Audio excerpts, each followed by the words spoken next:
হযরত মূসা নবী একদিন আল্লাহকে জিজ্ঞেস করে, আল্লাহ, বান্দাদের ভিতরে কোন ব্যক্তি সবচেয়ে ইজ্জতওয়ালা হবে, হতে গেলে কি লাগবে?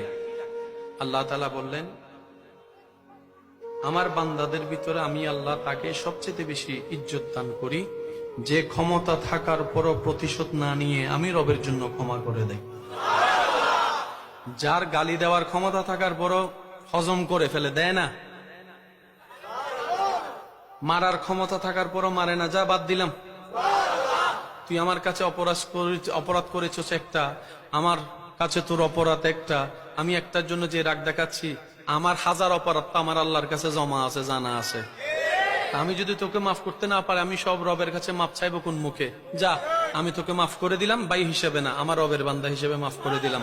রব বলে যে মাফ করা তো আমার শান, তুই কেন মাফ করলি? তখন বান্দা বলে যে আল্লাহ, আমি শুনেছি তুমি মাফকারীকে ভালোবাসো, ক্ষমা করলে ভালোবাসো, তোমার ভালোবাসা পাওয়ার জন্য, তোমার প্রিয় হওয়ার জন্য আমি মাফ করে দিলাম। রব বলে, যা, তুই তারে মাফ করেছিস, আমি তোরে মাফ করলাম। মাফ করা মানে মাফ পাওয়া, মেহমানদারি করা মানে নিজের রিজিকে বরকত আনা, অন্যের মুখে হাসি ফুটানো মানে নিজের জীবনে শান্তি আনা, অন্যকে রাস্তা করে দেওয়া মানে নিজের জীবনের জন্য রাস্তা 12টা খুলে যাওয়া। সেজন্য রবের জন্য যা করে, মান জাআ বিল হাসানাতি ফালাহু আশরু আমসালিহা, সর্বনিম্ন 10 গুণ বেশি পাওয়া হয়। আর রব্বুল আলামিন কখনো ওয়াদা ভঙ্গ করে। আল্লাহ আমাদেরকে পাওয়ার মতো যোগ্যতা অর্জন করার তৌফিক দান করুন। দুনিয়ার নিয়ম হচ্ছে, আপনি দিবেন যতটুকু, মালও পাবেন তত। একটু জোরে বলি, আপনি যদি 5000 টাকা দেন, আপনি কখনো স্বর্ণ আশা করতে পারবেন না, কিন্তু আপনি 5000 টাকা দিলে সিটি গোল্ড পাবেন, যেটা স্বর্ণের মতো দেখতে হবে কিন্তু স্বর্ণ হবে না। দুনিয়ার নিয়ম হচ্ছে, দিবেন তো পাবেন, পরিশ্রম দিবেন, বেতন পাবেন, টাকা দিবেন, বাজার পাবেন, টাকা দিবেন, গাড়ি পাবেন। লেনদেনের যে সিস্টেমটা দুনিয়াতে বলবৎ আছে, ইমানদার ভাইয়ারা ইমানে আওয়াজে বলেন, আল্লাহ যদি নিজের যা দেওয়া আমাদেরকে দিয়েছেন এই পর্যন্ত, একটা নিঃশ্বাসের যদি আল্লাহ বেতন রাখতেন, আপনার আমার কারো পক্ষে সেই বেতন দেওয়া, সেই টাকা দেওয়া সম্ভব হতো? আল্লাহ যদি বলতেন 10 ওয়াক্ত নামাজ বুঝাই দিলে একটা নিঃশ্বাস নেওয়ার সুযোগ দিব, আপনার আমার অস্তিত্ব থাকতো না। রব্বুল আলামিন যদি বলতেন, তুমি 50 ওয়াক্ত নামাজ আমাকে বুঝাই দিলে আমি ফজরের নাস্তা দিব, আপনার আমার অস্তিত্ব থাকতো না। কি আমাদের সৌভাগ্য, কি আমাদের কপাল, এমন একজন মহান রবের, শানওয়ালা রবের বান্দার খাতায় আপনার আমার নাম লেখা, যার দয়ার কোনো সীমানা নাই, যার করুণার কোনো কমতি নাই। তিনি এমন দয়াবান, নামাজ না পড়লো ঘুম থেকে ওঠার আগে নাস্তার ব্যবস্থা করে দেন। দয়ার কোনো কমতি। রব্বুল আলামিন আমাদের থেকে নেন তারপরও দেন, বিষয়টা তা না, কিন্তু তিনি খুশি হন আমার বান্দায় যদি নিজে থেকে আমাকে দেয়। একটু জোরে বলি, আমি যদি আপনাদের খেদমতে কথাটা রাখার চেষ্টা করছি, ওমা তৌফিক ইল্লা বিল্লাহ। মনোযোগ কি আছে?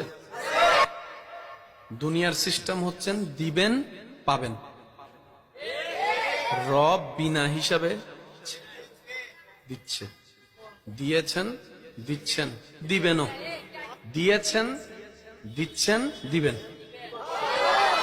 তিনি হচ্ছেন রহমান।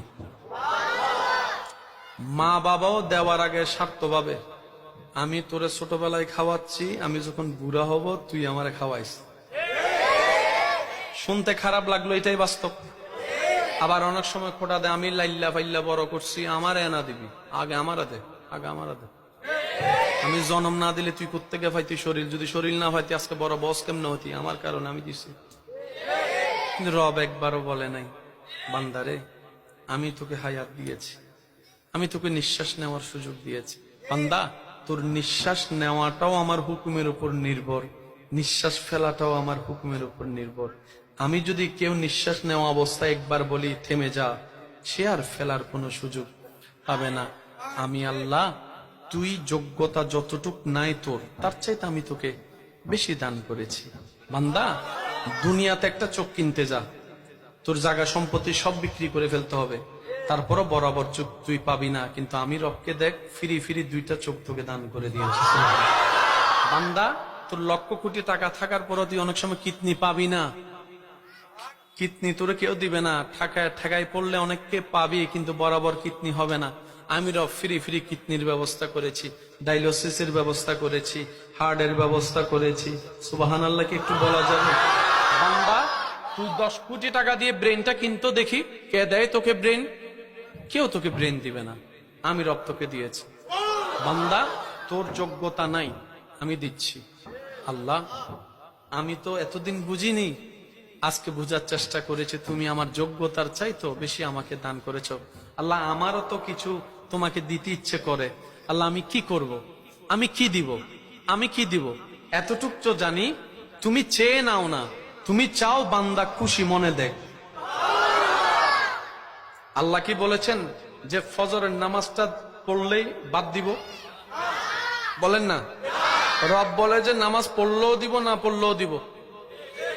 আমি আদেশ দিয়েছি, শুধু তাকিয়ে আছি কে পালন করে তো কে করে না। হাসরের ময়দানে আমার কাছে জবাব দিতে হবে। রব বলে যে বান্দা, আমি তোর কাছে চাইবো না, চাইলে ফরজ হয়ে যাবে। যাকাত দেওয়া কি চাইছেন কে? রোজা রাখা কি?